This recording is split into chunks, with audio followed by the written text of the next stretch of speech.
Saltora EVM পরিবহন ঘিরে তীব্র বিতর্ক, বিজেপি প্রার্থীর গুরুতর অভিযোগ।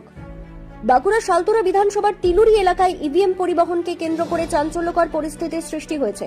বিজেপি প্রার্থী চন্দনা বাউরি মারাত্মক অভিযোগ তুলে দাবি করেছেন, তার বিধানসভা এলাকায় সাবস্টিটিউট ইভিএম মেশিন বহনকারী গাড়িগুলিতে কোনো রকম নিরাপত্তা ব্যবস্থা ছিল না। তার অভিযোগ, নির্বাচন কমিশনের বোর্ড লাগানো এই গাড়িগুলিতে না ছিল পুলিশের নিরাপত্তা, না ছিল কেন্দ্রীয় বাহিনী বা সিআরপিএফ এর উপস্থিতি। বিষয়টি সন্দেহজনক মনে হওয়ায় তিনি নিজে গাড়িগুলিকে আটকান। চন্দনা বাউরির দাবি, গাড়িগুলি তল্লাশি করতে গিয়ে দেখা যায় ইভিএম মেশিনের পাশাপাশি সিটের তলায় তৃণমূল কংগ্রেসের পতাকা রাখা ছিল। এই ঘটনা সামনে আসতেই ক্ষোভে পেটে পড়েন তিনি এবং একাধিক জায়গায় অভিযোগ জানান।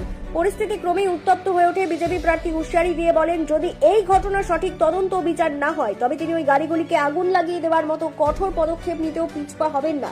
জানা গেছে, তিনি হাতে নাতে 2 থেকে 3টি গাড়ি আটক করেন এবং দীর্ঘক্ষণ সেগুলি আটকে রাখেন। এই ঘটনাকে ঘিরে এলাকায় উত্তেজনা ছড়িয়েছে। কি হয়েছে ঘটনা?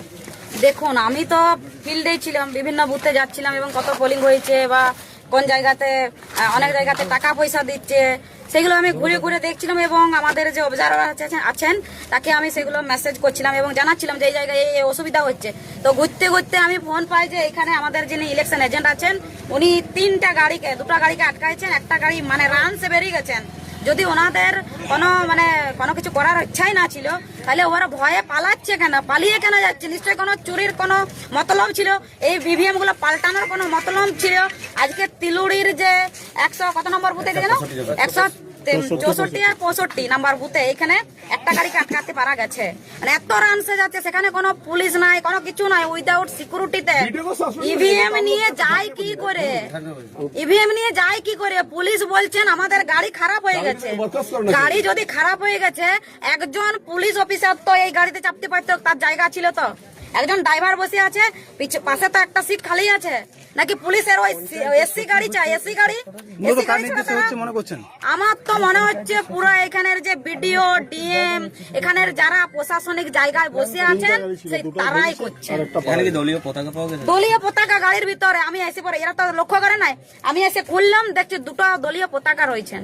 আমাদের যে অবজারভার এসেছেন, আমি ফোন করার পর এলেন, উনি বলছেন যে এই যে পোল তারকুটি আর যেগুলো আছে সেগুলো তো খুলে ওনারা হয়তো রেখেছেন। তো আমি বলতে চাই, তৃণমূলের ঝান্ডা গাড়ির ভিতরে পাওয়া যাচ্ছে এবং যে গাড়ি চালাচ্ছে সে তৃণমূলের একজন কার্যকর্তা নেতা, ঠিক আছে? আর একজনকে ধরেছে, সেও তৃণমূলের নেতা। তো এই যে তৃণমূলের ঝান্ডাগুলো খুব সুন্দর করে এই গাড়িতে রাখছে, আর আমাদের ঝান্ডাগুলোকে, আমাদের লিফলেট, আমাদের ব্যানার, সবকিছু, আমাদের যা পোস্টার আর সব টাঙানো ছিল সব খুলে খুলে ফেলে দিয়েছে ড্রেনে। আমরা চাইছি এটার সঠিক বিচার হোক।